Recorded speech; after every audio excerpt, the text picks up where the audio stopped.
Hello, in front of me I've got Doogee T10. In this video I'll show you how to connect pendrive to your tab.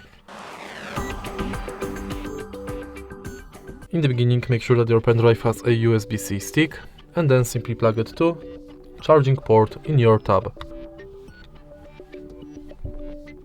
Now the pendrive is plugged, swipe down notification bar,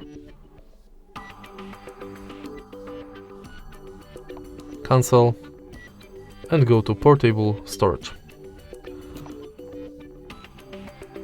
Then you can go to files, browse, and you should be able to browse your pendrive storage from the storage devices. Unfortunately, I can't do it with my pendrive because it's not formatted in the tab's way. And that's basically it. If you find this video helpful, please leave a like, comment and subscribe.